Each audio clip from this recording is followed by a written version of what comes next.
This podcast serves Middle Tennessee every weekday morning, and it's made possible by member support. Learn how you can make a difference at WPLN.org/support. This is the Nashvillager Podcast.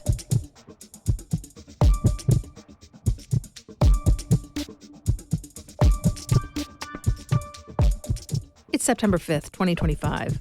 On this day in 1836, a former governor of Tennessee was picked to be the first president of the Republic of Texas. Now, Tennessee's early history is full of temperamental characters, but Sam Houston may take the cake. No small feat, given that his good friend Andrew Jackson is also in the mix. I don't think he was as prone to duels as Jackson was, but Houston did beat a guy in the street with a cane over a political disagreement once. Just like Jackson. And Andrew Johnson. Okay, so that doesn't really set him apart from the crowd. But Houston, he was unique in other ways. I'm Nina Cardona, and this is your daily digest of what's happening around Middle Tennessee with historical context from Nashville Public Radio, WPLN News. Growing up in Maryville, out in East Tennessee, Sam Houston habitually ran away from home. A nearby band of the Cherokee Nation would take him under their wing during those times, teaching him their language and customs. A man named Ulatika basically became his second dad. And that began a long and sometimes contradictory relationship with Native peoples. As an adult, Houston fought with Jackson's army to drive the Creek Nation off their land. But he was also a vocal critic of his friend's policy proposals that became the Trail of Tears. With Jackson as his mentor, Sam Houston rose up through the political ranks fairly quickly, ending up in Congress and then becoming Tennessee governor. He became known as a great speaker and for indulging in alcohol way too much. And just before announcing he'd run for a second term as governor, Houston married a woman from a politically important family named Eliza Allen. Their courtship was scandalously short, and then, almost right away, something went incredibly wrong. If either of them ever explained what happened, it never made it into the historical record. But we do know that just 11 weeks after their wedding, she ran back to her parents' home in Gallatin. And Houston ran too. He resigned the governor's office, left Tennessee altogether, and sought out his surrogate dad, Ulatika, all the way out in Oklahoma. Once again, the Cherokee people took him in. He was made a member of the nation. He opened a trading post. He took another wife, a woman named Diana, although he and Eliza were technically still married. He was given a new name, Cardona, that translated to the Raven. But old habits followed him into that new life. After some time, Houston picked up another name, Utsitsi Arditaxi. That one, which I hope I'm pronouncing correctly, means big drunk. Houston stayed with the Cherokee for about 3 years before he got restless again. He, like a lot of other opportunistic Americans of the day, decided the Texan fight for independence from Mexico held a lot of opportunity to make a lot of money. So he left Diana and the trading post, and he turned his experience in Jackson's army and his knack for giving a rousing speech into a position as a major general in the Texan army. He had a big win as the tide turned and the Texans won their fight. And when the dust settled, Sam Houston was the overwhelming choice to lead the new independent nation. Now, eventually, he did formally end his legal marriage to Eliza and married for a third time. That relationship lasted and gave him 8 kids. He ended up leading the push to make Texas a state. And now one of the great American metropolises bears his name. Now, in some ways, Houston's legacy is living on in a very different way as of late. He ultimately made his name by throwing in with Texas in a dispute involving Mexico, and his actions played a really big part in creating a national border that has become a nexus of major concern and consternation. 2 years ago, our current governor, Bill Lee, took the opportunity to display his conservative colors by deploying National Guard troops to that Mexican border.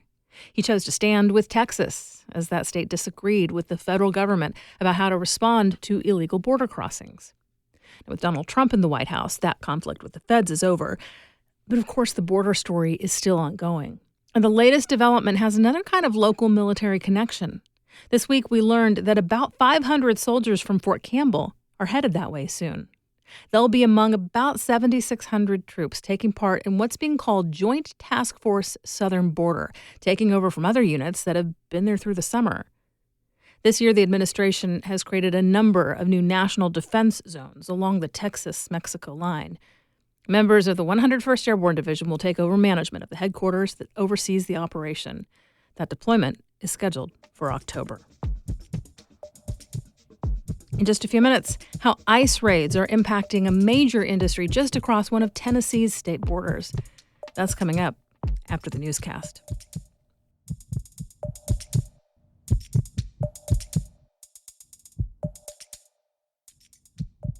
Tennessee's legislature has passed a record-breaking number of anti-LGBTQ laws. I'm Mariana Baca-Yao, and as WPLN's Power and Equity reporter, I focus not only on how marginalized communities contend with those new laws, but how they come together in spite of them. I think what gives me hope is that someone like you is covering this. Because if the overwhelming narrative is one of defeat, how can we have hope? Listen here on 90.3 WPLN News. Here's the latest from WPLN News. Tennessee is asking an appeals court to restore a state law that criminalizes helping minors get out of state abortions. Democratic State Representative Afton Bain and Nashville attorney Rachel Welty filed a legal challenge to the measure within months of its passage last year. This July, a federal circuit court judge determined the law violated the First Amendment. The Tennessee Lookout reports the matter now goes to the 6th U.S. Circuit Court of Appeals. Urging the state to drop its appeal, Planned Parenthood of Tennessee and North Mississippi issued a statement that calls forcing children to give birth a, quote, barbaric act. The organization also says the law would violate the constitutional right of free speech by criminalizing even sharing a website with information about abortion. Governor Bill Lee is backing an effort to uphold two Tennessee gun laws. Last month, a panel of judges in West Tennessee's Gibson County ruled the laws, including a ban on guns in parks, are unconstitutional. Some Republicans have called for that ruling to stand, but WKRN reports Lee isn't one of them, and he's asking for clarity. The state's attorney general has appealed the ruling, saying it goes too far. His office has motioned for a stay, which would keep the laws in effect while the appeal moves forward. A decision on that appeal could take more than a year. Residents in Rutherford County are pushing back against a proposed partnership between their sheriff's office and ICE, specifically an agreement that effectively allows local police officers to act as immigration agents. The Daily News Journal reports that the Rutherford County Sheriff's Office already notifies ICE about foreign-born suspects. However, residents worry that this new agreement could lead to the kind of broader, indiscriminate crackdown on immigration that's made headlines across the country. Sheriff Mike Fitzhugh responded to these concerns by saying that he has no intention of arresting people for their immigration status alone. There's a new COVID shot, but WPLN health reporter Catherine Sweeney tells us it's not yet clear who can get it. The U.S. Food and Drug Administration says it's focusing on, and really limiting, who gets the latest Moderna vaccine. Now it's patients over 65 and folks who are immunocompromised. For anyone else who wants the shot, whether they can receive the vaccine and have it paid for by insurance, that's still pretty murky. That's Dr. William Schaffner. He's a professor of preventative medicine and infectious diseases at Vanderbilt University Medical Center. Public health experts across the country have raised concerns the FDA's move would needlessly limit access to a life-saving medication. The federal government's main vaccine advisory committee meets later this month. That group could broaden access. Waiting till October would be best regardless, Schaffner says. That way, the vaccine is still at its most effective in the winter months, when transmission is highest. Catherine Sweeney, WPLN News. The Nashville Fire Department is reminding people not to park cars in front of fire hydrants. That's after a fire destroyed 2 homes in Antioch this week. Responders found cars parked in front of a nearby fire hydrant, delaying their access to water. Both homes are total losses. The next day, fire department staff noticed a car parked in front of a hydrant on the same street. They say every second counts in an emergency, and blocking responders' access to water can have devastating consequences. Nashville's sustainability-minded EDM festival is expanding. Deep Tropics Music, Art, and Style Festival is growing to 3 days and is getting a new date. WPLN's Caroline Eggers shares more. The small electronic festival, Deep Tropics, started 8 years ago. The first crowd was just 2,500 people.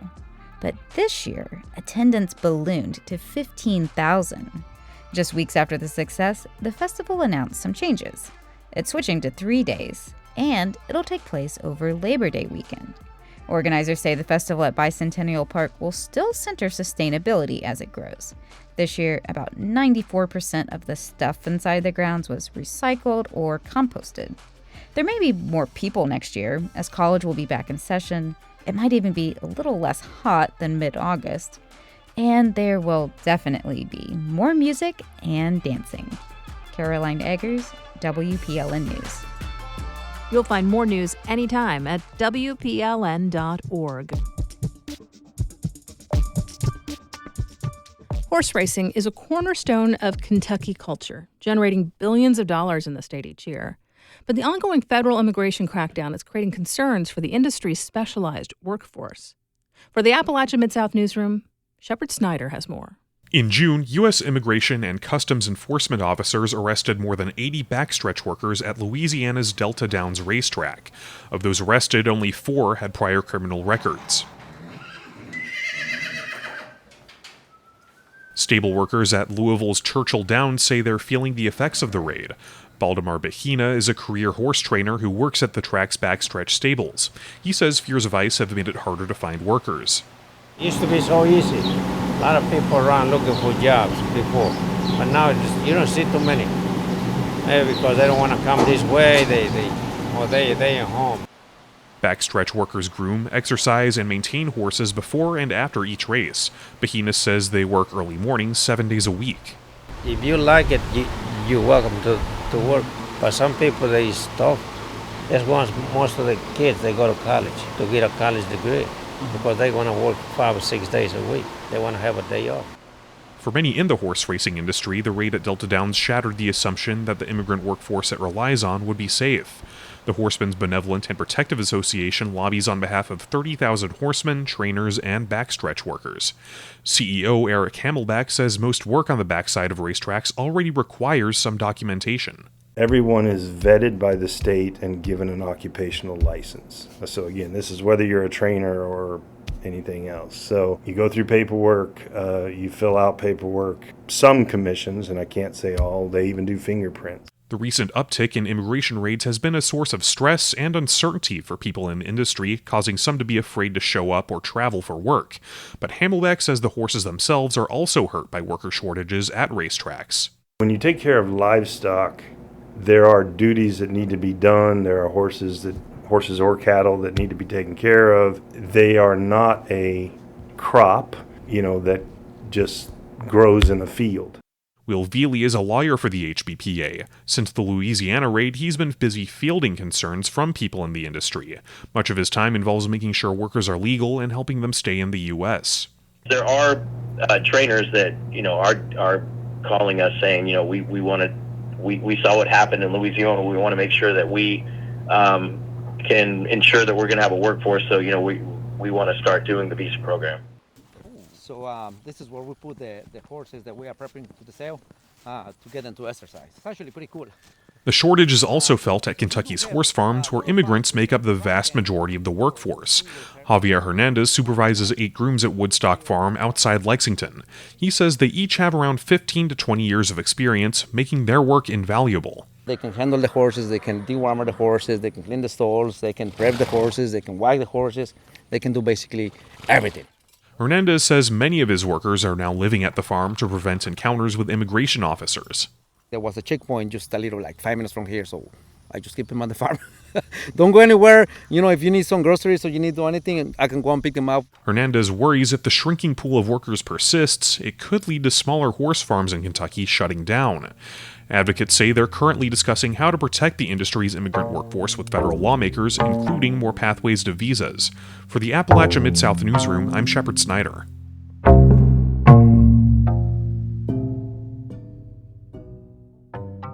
That story was shared with us through the Appalachia Mid-South Newsroom, a joint project of NPR and stations in Tennessee, Kentucky, and West Virginia, including this one, WPLN News. And we do this roundup of news every weekday, so subscribe in your favorite podcasting app to make sure you never miss an episode. And if you like this, you'll probably enjoy the Nashvillager newsletter, too. You'll get perspective from more of my colleagues at Nashville Public Radio and links to the stories we're following. Sign up for those daily emails at WPLN.org/Nashvillager. Thanks so much for listening. Let's make this day a good one, and we'll catch back up next week.